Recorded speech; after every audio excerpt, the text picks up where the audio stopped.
कुछ विद्वान मानते हैं कि घर में पूजा का प्रचलन मध्यकाल में शुरू हुआ, जबकि हिंदुओं को मंदिर में जाने पर प्रतिबंध लगा दिया गया था और उनके अधिकतर मंदिर तोड़ दिए गए थे।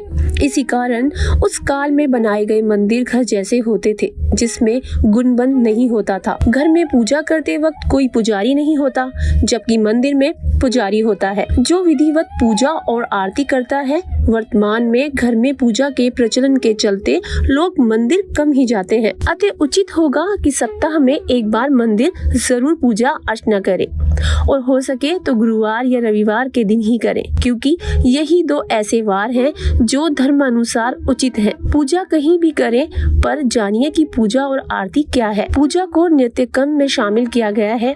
पूजा करने के पौराणिक को अनेक मनमाने तरीके विकसित किए हैं।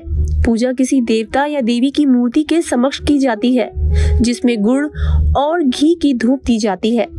फिर हल्दी, कुंक, धूप, दीप और अगरबत्ती से पूजा करके उक्त देवता की आरती उतारी जाती है। पूजा में सभी देवों को स्तुति की जाती है, अतः पूजा आरती के भी नियम हैं।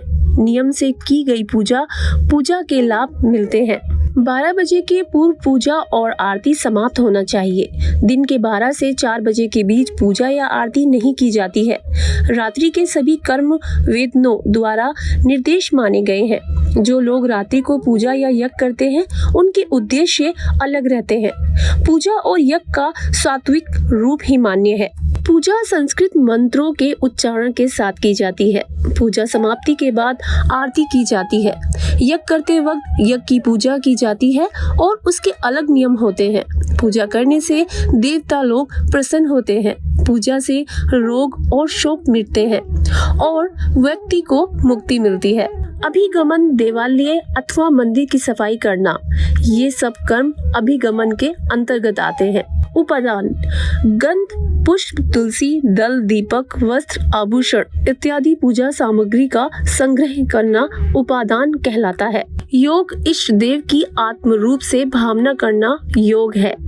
स्वाध्याय: मंत्रार्थ का अनुसाधन करते हुए जप करना, सूक्त, स्तोत्र आदि का पाठ करना, गुण नाम आदि का कीर्तन करना, ये सब स्वाध्याय है। इज्जा: उपचारों के द्वारा अपने आराध्य देव की पूजा करना इज्जा के अंतर्गत आती है। आरती कई प्रकार की होती है, जैसे मंगल आरती, पूजा आरती, धूप आरती, भोग आरती, श्रृंगार आरती, संध्या आरती और शयन आरती।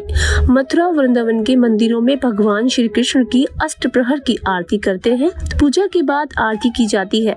आरती को आरतिक अथवा निराजन के नाम से भी पुकारा गया है।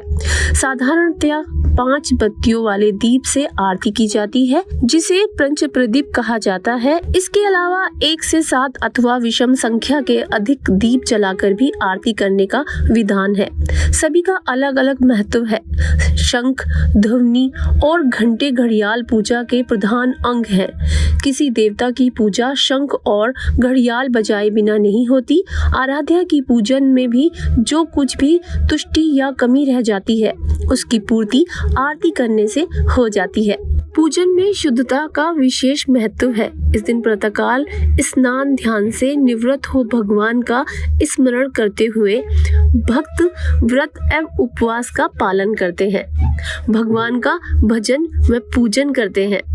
नित्य कर्म से निवृत्त होने के बाद अपने इष्ट देव या जिसका भी पूजन कर रहे हैं, उन देव या भगवान की मूर्ति या चित्र को लाल या पीला कपड़ा बिछाकर लकड़ी के पाट पर रखें।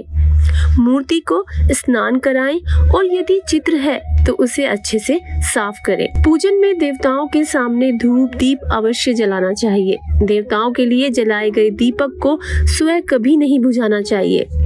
फिर देवताओं के मस्तक पर हल्दी, कुंकु, चंदन और चावल लगाएं। फिर उन्हें हार और फूल चढ़ाएं। फिर उनकी आरती उतारें। पूजन में छोटी उंगली के पास वाली यानी रिंग फिंगर से गंध, चंदन, कुमकुम, अबीर, गुलाल, हल्दी, मेहंदी लगाना चाहिए। पूजा करने के बाद प्रसाद या नैवेद्य भोग चढ़ाएं। ध्यान रखें कि नमक, मिर्च और तेल का प्रयोग नैवेद्य में नहीं किया जाता। प्रत्येक पकवान पर तुलसी का एक पत्ता रखा जाता है। अंत में आरती करें। जिस भी देवी या देवता के तीज त्योहार पर या नित्य उनकी पूजा की जा रही है तो अंत में उनकी आरती करने नैवेद्य चढ़ाकर पूजा का समापन किया जाता है।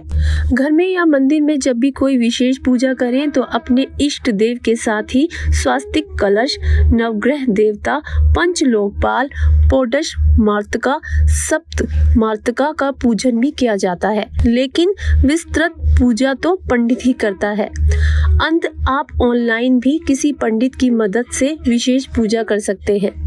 विशेष पूजन पंडित की मदद से ही करवाना चाहिए ताकि पूजा विधिवत हो सके। गीता में श्री कृष्ण अर्जुन से कहते हैं कि मेरे भक्त को मेरा रूप चराचर किसी भी वस्तु में भी दिखाई देता है तो वह मन में मेरा ही ध्यान करके उसे पूजता है। मेरा रूप या अवतारों की मूर्तियां बनाकर भी पूजा की जाती है।